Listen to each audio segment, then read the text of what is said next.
Vous croyez au destin? Vous croyez que tout est écrit? Hein? Imaginez que peut-être, notre vie, votre vie n'est rien qu'un livre et vous êtes le lecteur. Mais vous êtes le lecteur, vous avez été tellement captivé dès le début par cette histoire que vous croyez que vous êtes le héros de l'histoire. Vous avez oublié que vous êtes le lecteur. Et parfois, dans l'histoire, il y a des décisions à prendre, des décisions importantes dont le futur dépend. Et vous souffrez de cette décision.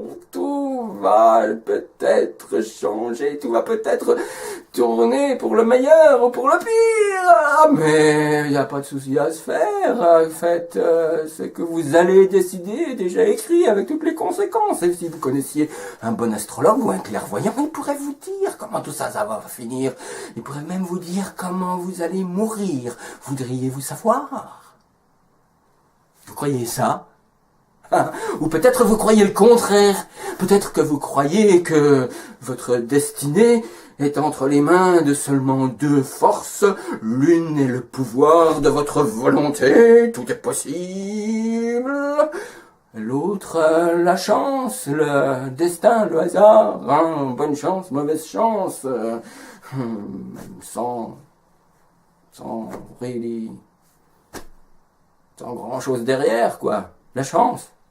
Le destin, les trucs qui arrivent par hasard, les probabilités, les statistiques. Vous croyez ça? Moi je crois que la vérité est quelque part entre les deux. Et c'est pourquoi je vais vous raconter une vieille histoire que j'ai trouvée dans un bouquin. Mais je me suis pas identifié. Dans cette histoire, le prophète Salomon se trouve aux prises avec un homme qui veut apprendre, parce que Salomon savait le langage des animaux, et cet homme voulait apprendre le langage des animaux. Il était très curieux. Salomon lui disait, non, c'est pas une bonne idée qui va t'attirer que des malheurs sur ta tête. Mais l'homme disait, s'il te plaît, je voudrais tellement. Alors Salomon, finalement, accepte de lui enseigner le langage de deux animaux, le chien et le coq.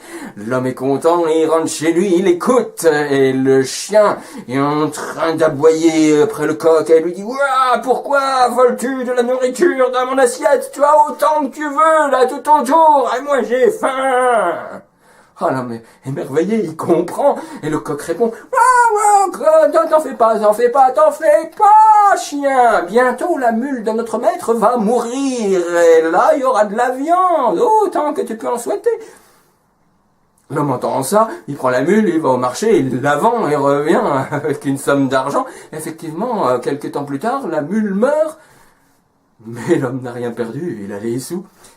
Et le chien n'est pas content, et l'homme entend le chien qui dit au coq, tu n'es qu'un menteur, où est la viande que tu avais promis? Le coq dit, je ne suis pas un menteur, j'ai dit que la mule allait mourir, la mule est morte, ce que je ne pouvais prédire, je ne sais pas pourquoi notre maître l'a vendue. Mais ne t'en fais pas, chien, car bientôt son cheval va mourir, et tu auras de la viande à volonté. L'homme prend le cheval, l'emmène au marché, un bon cheval en bonne santé, il le vend pour une bonne somme. Et effectivement, quelques jours plus tard, le cheval meurt, un accident, quelque chose de complètement stupide, rien à voir avec la qualité et la santé du cheval. On peut rien reprocher à l'homme. Par contre, le chien a beaucoup de reproches à faire au coq.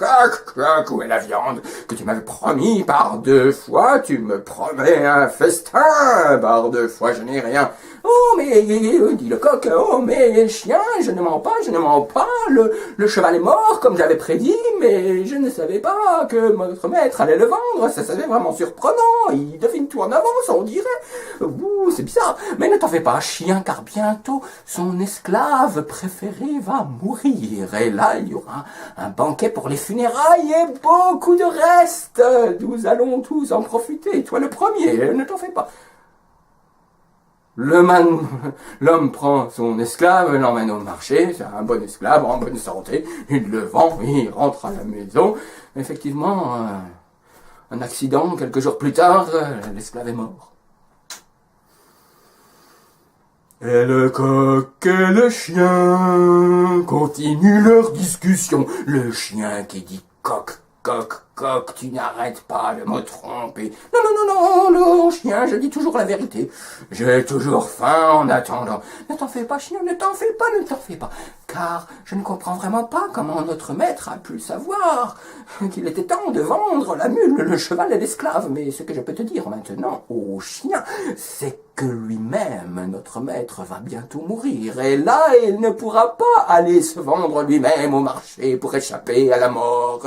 Et il y aura un grand banquet pour les funérailles, et nous aurons tous à manger.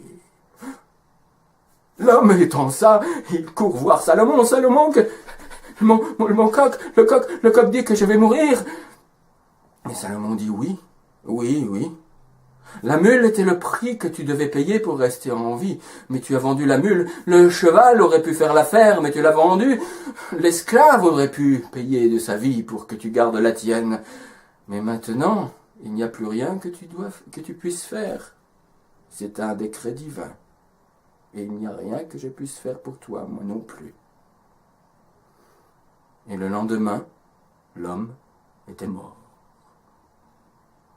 Je vous laisse tirer les conclusions philosophiques des idées contenues dans cette histoire. Y a-t-il un destin? N'y en a-t-il pas? Y a-t-il des choix? Avons-nous notre libre arbitre? Est-il possible de prévoir? Qu'en pensez-vous?